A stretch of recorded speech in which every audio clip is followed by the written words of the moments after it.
Hello students, आज हम समझेंगे class 10th maths NCERT book का चैप्टर नंबर 1 जिसका नेम है रियल नंबर्स। आज हम इस चैप्टर की एक्सरसाइज 1.1 के क्वेश्चन नंबर 2 को सॉल्व करेंगे। Question number 2 is show that any positive odd integer is of the form 6q plus 1 और 6q plus 3 और 6q plus 5 where q is some integer. Question number 2 में हमें show करके दिखाना है कि जो पॉजिटिव और इंटीजर्स होते हैं उनकी फॉर्म हमेशा इस तरह की होती है। इट मीन्स उनको हम 6q plus 1, 6q plus 3 या 6q plus 5 की फॉर्म में लिख सकते हैं। यहाँ पे जो q है ये कोई भी इंटीजर हो सकता है। अब इस क्वेश्चन का सेंस समझने के लिए आपको पता होना चाहिए कि इंटीजर्स क्या होते हैं। तो देखिए, इंटीजर्स होते हैं 0, +-1, +-2, +-3 and so on. It means integer में 0 भी इंक्लूड होता है और जितने भी पॉजिटिव और नेगेटिव नंबर्स होते हैं वो सारे के सारे इंक्लूड होते हैं। बट इस क्वेश्चन में हमसे बोला गया है कि एनी पॉजिटिव ऑड इंटीजर, तो ये जितने भी इंटीजर्स मैंने यहाँ लिखे हुए हैं इसमें से हमें सेलेक्ट करना है पॉजिटिव ऑड इंटीजर्स। तो देखिए, ऑड नंबर तो 1 से स्टार्ट होगा, तो ये हो गया 1, 3, 5, 7 एंड सो ऑन। और यहाँ पर हम लेंगे सारे प्लस के नंबर्स, नेगेटिव वाले हमें नहीं लेना है क्योंकि क्वेश्चन में बोला ही गया है कि हमें शो करना है सारे पॉजिटिव ऑड इंटीजर्स को। तो देखिए, जितने भी पॉजिटिव ऑड इंटीजर्स होते हैं वो सभी को हम कुछ इस तरह से इन तीनों की फॉर्म में भी लिख सकते हैं।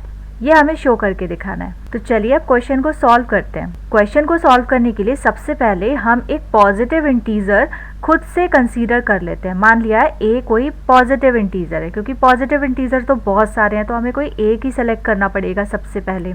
साथ ही साथ हमने एक b भी कंसीडर किया है जो कि है 6 के इक्वल। आपको ध्यान रखना है कि जो भी फॉर्म में हमें प्रूव करना होता है उसमें यहाँ पर इस जगह जो नंबर लिखा होता है उसको ही हम b कंसीडर करते हैं।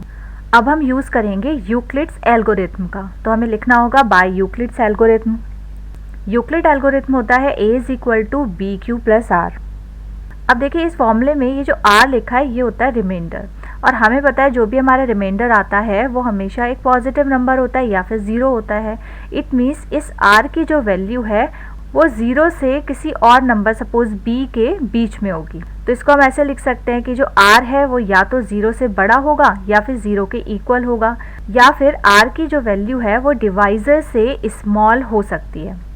भाई, रिमाइंडर जो होता है वो हमेशा डिवाइजर से स्मॉल ही आता है, तो इसलिए हमने r की ये सारी वैल्यूज़ कंसीडर की हैं।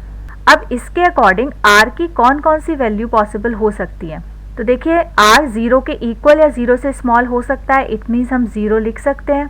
इट मीन्स रिमाइंडर हमारा 0 आ सकता है। और जो b की वैल्यू दिख रही है हमें वो है मैक्सिमम 6। इट मीन्स 6 से छोटा, तो हम 0 और 6 के बीच के जो भी नंबर्स हैं वो r के प्लेस पर लिख सकते हैं। तो r हो जाएगा 0, 1, 2, 3, 4 एंड 5। तो हम लिखेंगे possible values of r equal to 0 to 5। अब r की इन वैल्यूज़ को 1 by 1 हम पुट करते हैं इस वाले फॉर्मूले में। तो हम लिखेंगे when r is equal to 0 therefore a is equal to B Q. देखिए, इस r के प्लेस पे हम क्या पुट कर देंगे, सबसे पहले 0, तो सिर्फ बी क्यू बचेगा, तो a आ गया बी क्यू के इक्वल। अब इसी तरह से r की जितनी भी वैल्यूज़ हैं उनको हम 1 by 1 इस वाले r के प्लेस पे पुट करेंगे फॉर्मूले में।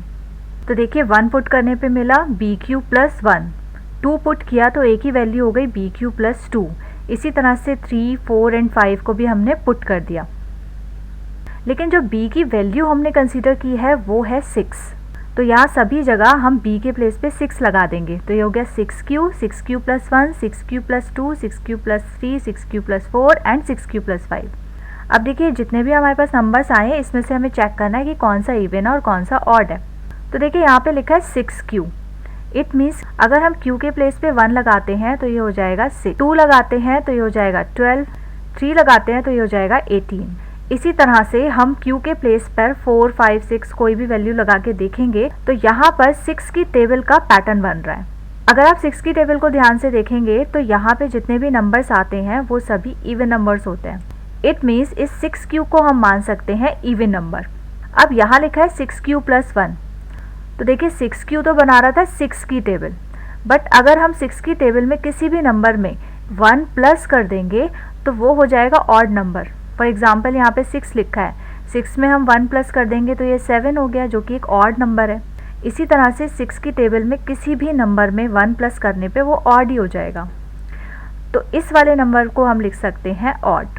अब देखिए यहाँ है 6 + 2, इट मीन्स ये जो 6 की टेबल चल रही है इसमें किसी भी नंबर में हमें क्या ऐड करके देखना है, 2 ऐड करके देखना है।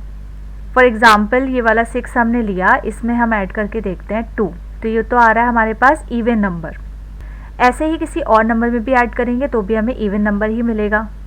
जैसे ये 12 है, 12 में हमने 2 प्लस कर दिया तो 14 हो गया, जो कि इवन नंबर है। तो 6 + 2 को हम लिख सकते हैं इवन। सेम ऐसे ही आप ये नीचे वाली तीनों वैल्यूज़ को चेक कर सकते हैं। तो ये आएगी ऑड, ये वाला नंबर आ जाएगा इवन, और लास्ट वाला आ जाएगा ऑड। अब देखिए क्वेश्चन में हमें प्रूव करना है पॉजिटिव ऑड इंटीजर्स को, तो इसमें से जो भी ऑड नंबर्स हैं उनको हम लिख लेते हैं। ये हैं 6q + 1, 6q + 3 और 6q + 5। तो ये तीनों ही हो गए पॉजिटिव ऑड इंटीजर्स। और यही चीज़ तो देखिए हमें प्रूव करनी थी कि ये तीनों पॉजिटिव ऑड इंटीजर्स हैं। It means positive odd integers को हम इस तरह की फॉर्म में लिख सकते हैं। तो हम लिख सकते हैं कि ये तीनों पॉजिटिव ऑड इंटीजर्स की ही फॉर्म है। सो आई होप आपको ये क्वेश्चन बहुत अच्छे से समझ आ गया होगा। अब हम मिलते हैं नेक्स्ट क्लास में नेक्स्ट क्वेश्चन के साथ।